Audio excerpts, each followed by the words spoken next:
como eu sou privilegiado de receber o Folena, o James Onig, o Adriano Diogo, hoje o Marcelo Dias. Quer dizer, ao longo da semana é tanto aprendizado, é tanto debate de alto nível, que realmente hoje eu estou assim, tô pleno, estou nas nuvens, como vocês estão vendo ali atrás do prédio da Fiesp aqui. Esse cenário aqui é da TVT. A TVT tem os estúdios maravilhosos ali na Avenida Paulista, e eu não estou fazendo presencial, evidentemente, mas eu coloco aqui esse fundo bem bacana para estar o mais próximo possível aí dos estúdios da TVT. Bom, a gente tem muita coisa para comentar hoje. Hoje é o dia que o Banco Central muda a taxa Selic ou não, né? É o dia da votação ali no Banco Central. Nós queremos repercutir com vocês aqui hoje a entrevista do Lula, tantas outras informações importantes, pedindo para vocês, deem um like, inscrevam-se no canal, participem do chat aqui do nosso bate-papo. Deixa eu colocar nossa legenda aqui para vocês. E, finalmente, meu querido Jorge Folena, pergunta fundamental de toda quarta-feira contigo aqui. Quando Bolsonaro e seu séquito golpistas serão denunciados pela PGR? Cada vez menos. Quer dizer, eu acredito na denúncia, mas não acredito mais na prisão. Eu estou um pouco cético com relação a isso. Queremos ouvi-lo, Jorge Folena, por favor. Bem-vindo, sempre um privilégio te receber. Obrigado, Conde, mais uma vez. Bom dia para quem está nos acompanhando. Bom dia, boa tarde, boa noite, dependendo do horário que vai nos acompanhar. Conde, essa é a pergunta que nós vamos fazer toda vez que nós tivermos a oportunidade de estarmos juntos. Quando o Bolsonaro e o seu séquito serão denunciados pelo Procurador-Geral da República? Não podemos deixar esse assunto cair no esquecimento. Foram crimes muito graves praticados contra o Estado Democrático de Direito. Já há provas contundentes para a abertura da ação penal. Volto a lembrar, o depoimento dos comandantes do Exército, da Aeronáutica, do governo de Bolsonaro, o vídeo da reunião do dia 22 de julho de 2022 e muitas outras provas. Isso com relação, especificamente, aos atos atentatórios contra o Estado Democrático de Direito. Há muitos outros delitos, mas vamos, por hora, nos limitar àquilo que o Bolsonaro tentou fazer no Brasil, que era implantar uma ditadura. Ele tentou implantar uma ditadura, e nós não podemos consentir com isso, que nunca mais se repitam atos antidemocráticos, como promoveu o ex-presidente da República e todo o seu séquito. Por isso, nós temos que cobrar semanalmente o Procurador-Geral da República, e cabe a ele a propositura da ação penal. Perfeitamente, concluiu aqui o meu querido Jorge Folena. Eu já estava achando que ele ia esticar um pouco essa inserção. Quer dizer, e agora eu quero trazer questões, então, referentes a esse mesmo processo, que é o seguinte: o Alexandre de Moraes abriu um novo inquérito contra réus. Ah, não, isso aqui é da Marielle, desculpa. Mas o fato, meu querido Folena, é que parece que está ficando distante essa história. Ontem até o Lula, na entrevista, disse assim: se eu for candidato de novo, vai ser para impedir o fascista. Como se o Bolsonaro fosse recuperar a sua elegibilidade. Eu sei que a defesa do Bolsonaro está nessa tocada. Como é que você avalia essa situação?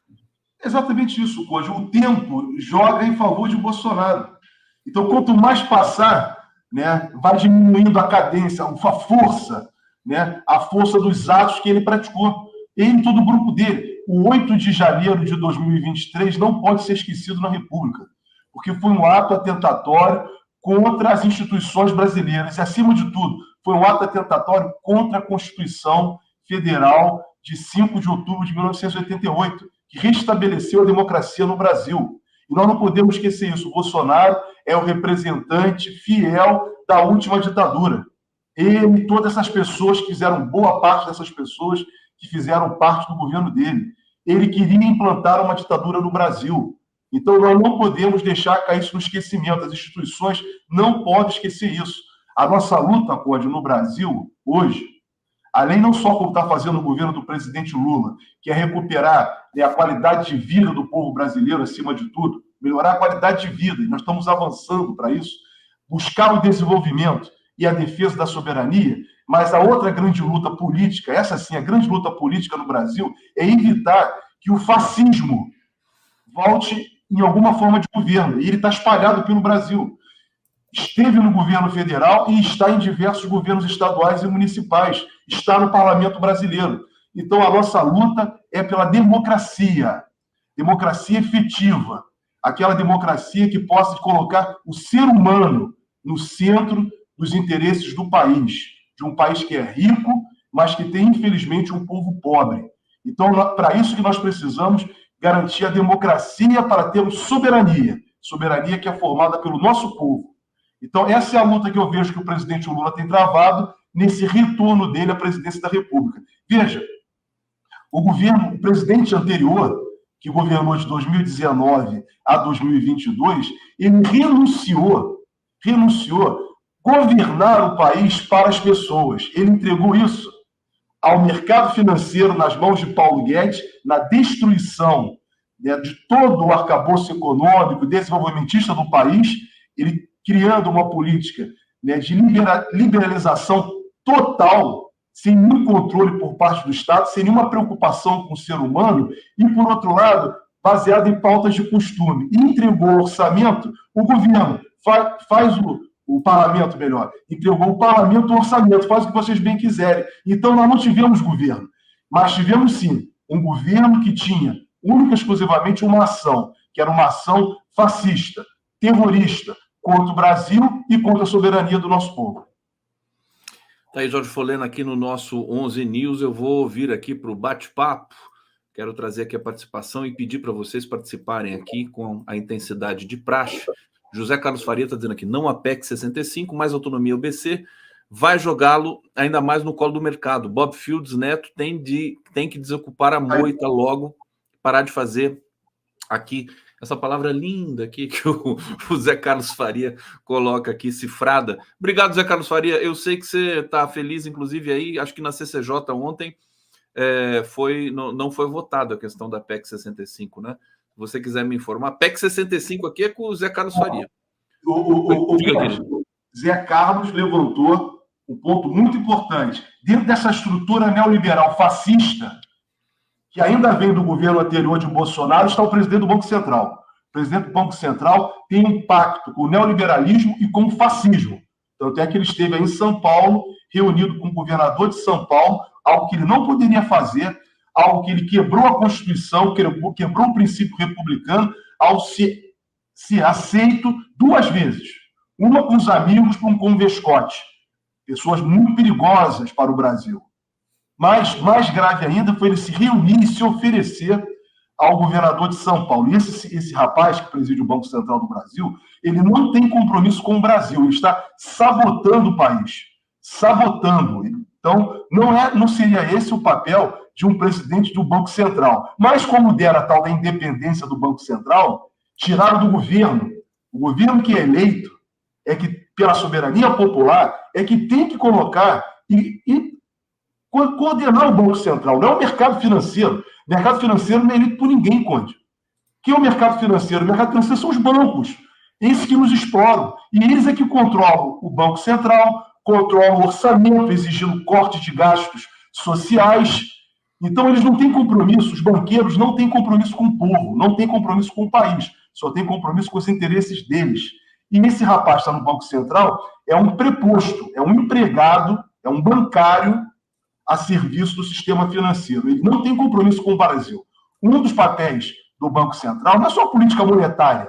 A política monetária é o dia a dia do Banco Central, mas o ponto fundamental de um Banco Central é a garantia da soberania do país. E ele está destruindo, ajudando a enfraquecer a soberania do Brasil, porque ele é um preposto, volto a dizer, dos banqueiros e dos fascistas que governaram anteriormente esse país. Perfeitamente. Jorge Folena aqui conosco, trazendo todas essas informações e análises para vocês aqui. Sintam-se privilegiados. O Edu Cunha está seguindo aqui na sequência. Lei do aborto. Duvido alguém da esquerda falar sobre a criança na barriga sendo morta.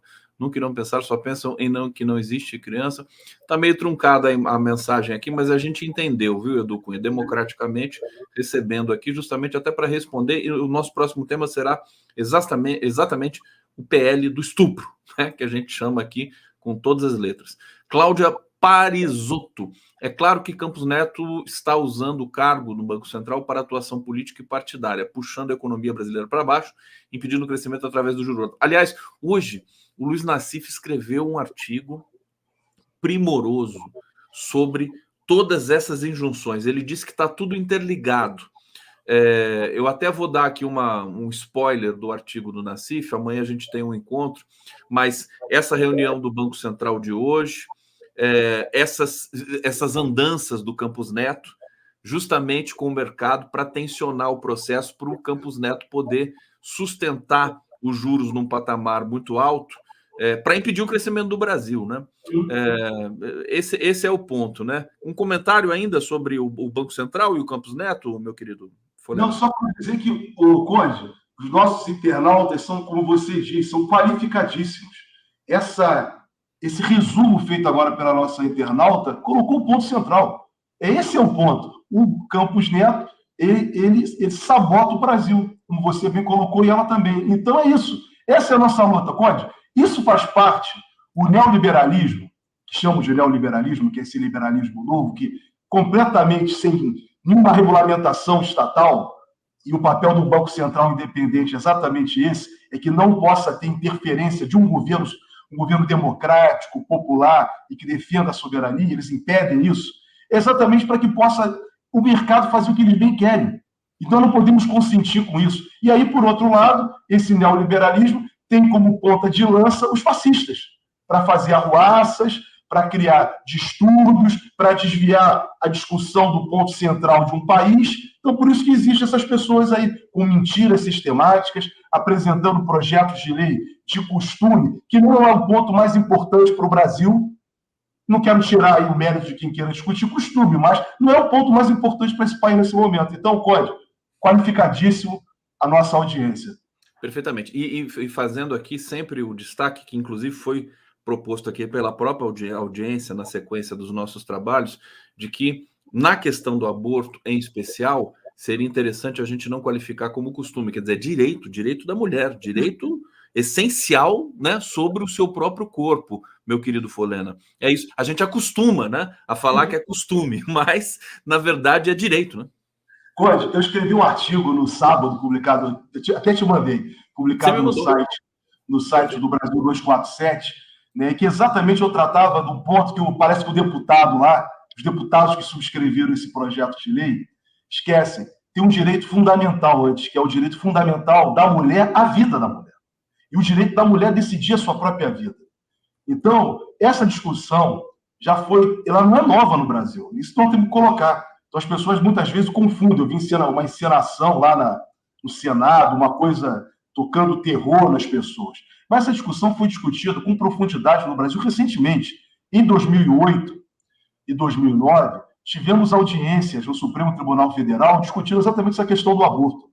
E essa questão foi apresentada exatamente pela ala religiosa, colocada como uma questão religiosa no Brasil. Isso foi discutido no caso do uso da célula-tronco embrionária e foi também colocada posteriormente na DPF 54, quando se discutia a questão da anencefalia, dos fetos anencefalia. A palavra é difícil. Anencefalia. Muito bem. Foram audiências públicas com diversos especialistas no Brasil, a sociedade civil foi chamada a debater, inclusive os religiosos. O Supremo Tribunal Federal se debruçou 2 vezes sobre o tema. Na época, o Procurador-Geral da República, indicado, inclusive, pelo presidente Lula, era o doutor Cláudio Fonteles, que é uma pessoa corretíssima, uma pessoa que é católica, e foi ele, inclusive, que propôs esse questionamento no Supremo Tribunal Federal. Muito bem, Conde, qual foi o entendimento final do Supremo Tribunal Federal? Primeiro ponto, que uma questão religiosa não pode se sobrepor uma religião querer impor a todas as outras, porque o Brasil é uma república laica, é um Estado laico, não pode essa questão religiosa prevalecer. Aí eu tenho que dizer mesmo, querer estabelecer uma pauta de costume sobre outros. Isso não pode acontecer. Ou até mesmo na sua crença. Religiões não podem querer se sobrepor a outra. Foi o primeiro ponto que o Supremo Tribunal Federal decidiu para manifestar a inconstitucionalidade. O segundo ponto, Conde, fundamental, foi exatamente o direito da mulher. O direito da mulher, o direito à vida da mulher, o direito dela na escolha dela. Isso tem que ser respeitado. O patriarcado não respeita o direito das mulheres.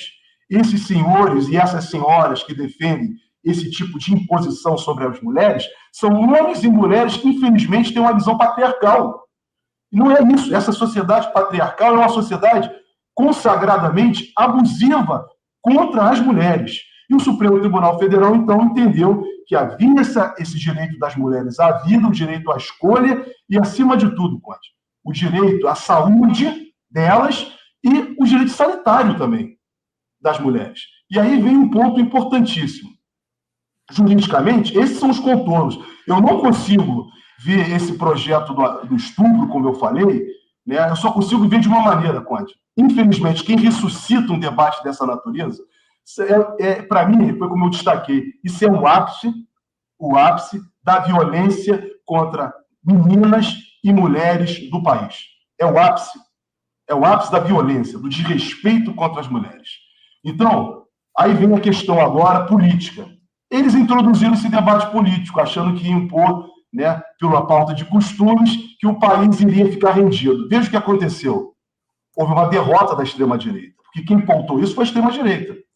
Isso possibilitou com que mulheres no Brasil se organizassem em todo o país, fossem para as ruas. Ontem mesmo eu estava acompanhando, recebi reuniões da periferia de núcleos de mulheres debatendo o direito das mulheres. Então, isso foi muito bom. Houve uma derrota política, é a segunda derrota política da extrema-direita em menos de um mês. A primeira foi a discussão da privatização das praias. Eles perderam também esse debate. Perderam. E agora perderam também, politicamente, a discussão, né, do estupro.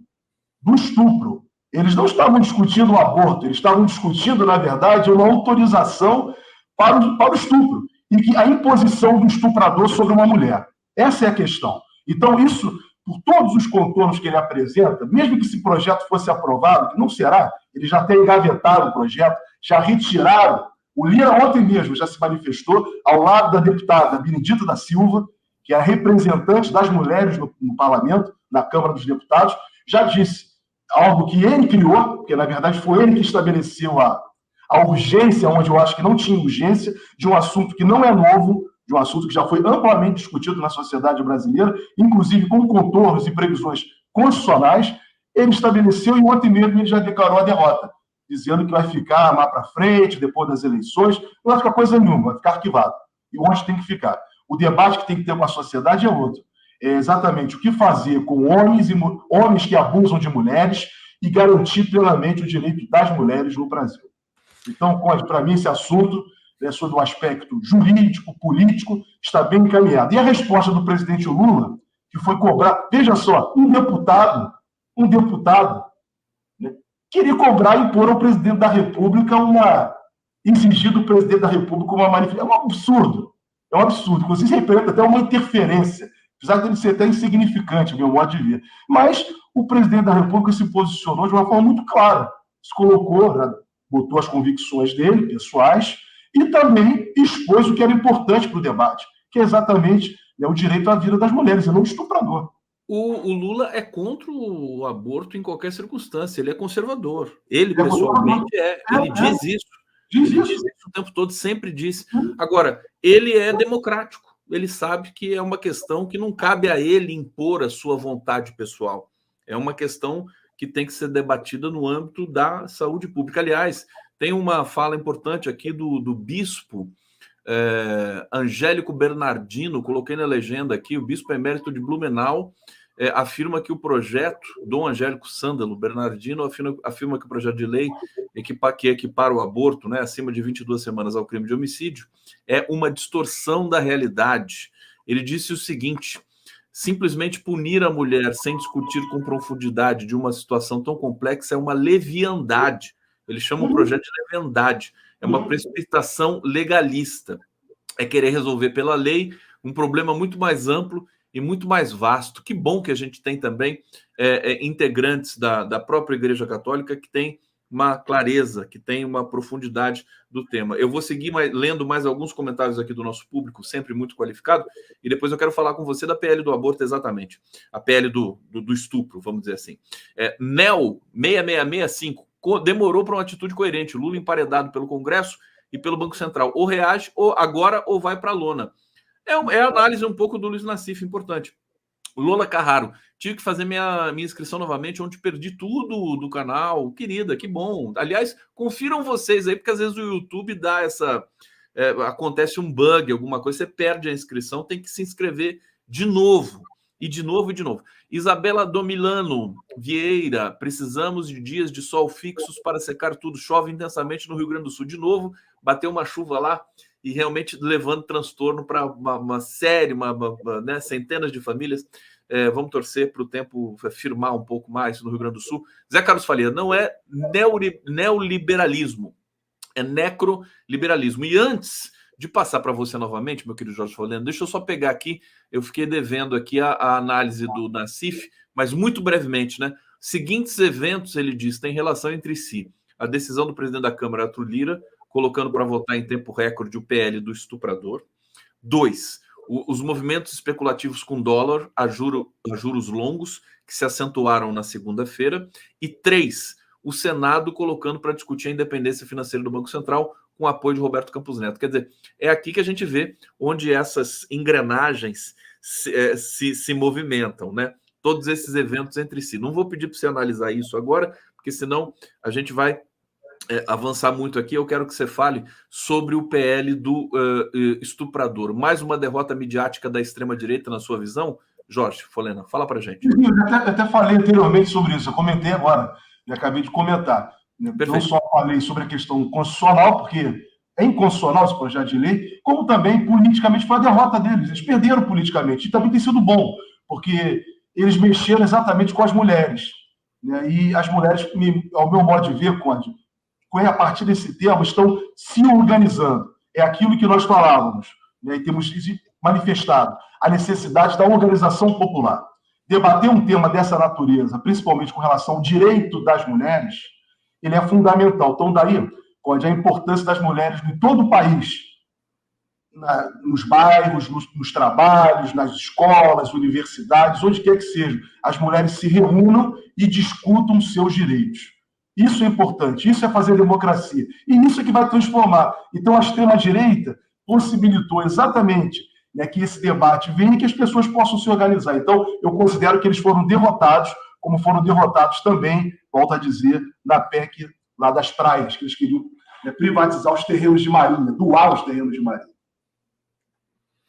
Perfeitamente. Jorge Folena aqui. Então, vamos avançar um pouco nessa sequência aqui. A entrevista do presidente Lula, Jorge Folena. O povo começa a ouvir a voz do presidente. Fale mais, né, presidente? Ele deu uma agora de obrador, né? Dê mais entrevistas para a gente.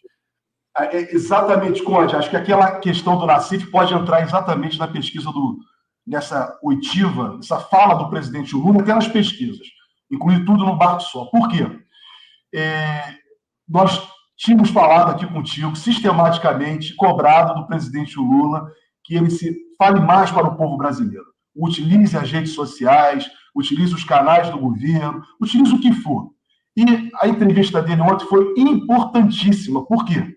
Ele esclareceu muitos pontos, né, para a opinião pública, pontos fundamentais da situação em que ele recebeu o país por parte do governo anterior, totalmente destruído. O que ele já fez em muito pouco tempo, um ano e 5 meses, recuperou a economia, o país está avançando economicamente, o produto interno bruto, tem perspectiva de chegar a ser a 6ª economia, recebeu como 13º, o emprego está melhorando, a qualidade de vida das pessoas também. Mas há problemas que são impostos. E quem impõe os problemas foi exatamente o que destacou o Luiz Nassif, do artigo que você acabou de nos trazer. Exatamente, são os neoliberais, são os fascistas, são aqueles que trabalham a grande mídia e procuram o tempo inteiro achar que tudo está muito ruim. Então, semana passada, Conde, o presidente Lula estava na Europa, tratando de assuntos relacionados às relações internacionais.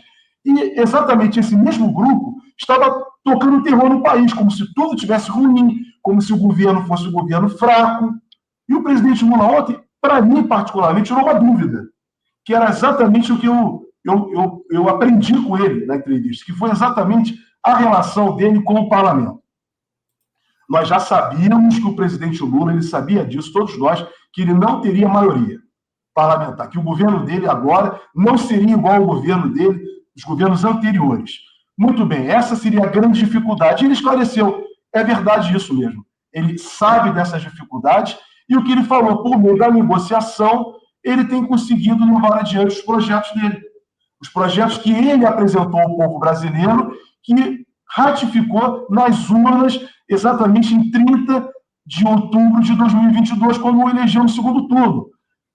Colocando no primeiro turno ele, aprovando ele para o segundo turno e sendo ratificado. Então, o programa do presidente Lula, que não é um programa neoliberal, que não é um programa de Bolsonaro, que não é um programa do mercado financeiro, ele está tentando levar adiante. É isso, ele falou com toda clareza, eu não vou permitir que mexam em recursos da saúde, da educação, da previdência. Então, espero que ele faça isso, que ele não permita, Conde, privatizações de hospitais, de escolas, como estão fazendo. Então, o desafio do presidente é grande.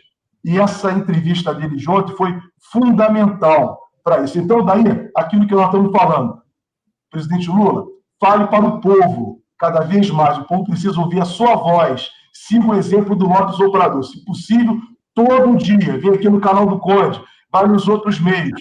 Então, só para finalizar, para dizer, as pesquisas, sabe, Conde, o tempo inteiro eles manipulam. O presidente Lula tem mantido essa estabilidade desde o início do mandato dele até agora. Então, quem garante o governo do presidente Lula não é o parlamento, porque o parlamento pode fazer tudo, até golpe de Estado eles podem fazer. Quem sustenta o presidente Lula é a maioria do povo brasileiro que está ao lado dele e que o elegeu. Isso que permite a estabilidade para o governo. Então, é isso que impede que eles façam golpes de semipresidencialismo, de impeachment, que eles têm maioria para tudo. Mas enquanto o presidente Lula sustentar esse índice de aprovação, é impossível, porque é exatamente quem sustenta o presidente é o povo brasileiro que está ao lado dele. Marcelo, tudo bem, meu irmão? Olha o Marcelo Dias chegando aqui e já chegou mostrando a camiseta. Mostra de novo essa camiseta aí pra gente, ô Marcelo Dias. Olha só, isso aqui, essa camiseta... Há muito tempo que eu não uso essa camiseta. Há muito tempo, Jorge, que eu não uso essa camiseta porque eu estava puto com Lula. Hoje eu voltei a usar. Então daí, Marcelo, o que você acabou de falar agora ratificou o que nós estamos defendendo. Porque o presidente Lula se expressando, a gente pode saber o que está se passando na cabeça dele. Isso. Então nós não temos intermediários. Até então eram intermediários que falavam. Agora não, nós ouvimos o presidente ontem, aí fez com que Marcelo hoje botasse a camisa do Lulão. E fosse para... Mas essa entrevista do presidente Lula, realmente, para ser bem, vai ter um impacto, ela já teve um impacto muito forte, inclusive para deixar a militância, enfim, nós que somos aqui partidários da democracia e da soberania, mais tranquilos, justamente nas vésperas, e hoje é a votação lá do Banco Central, que tem um impacto grande na economia brasileira e na política brasileira. Jorge Folena, muito obrigado! Você é demais, cara! Bom dia para vocês, tá? Valeu, Marcelo. Prazer em vê-lo, querido.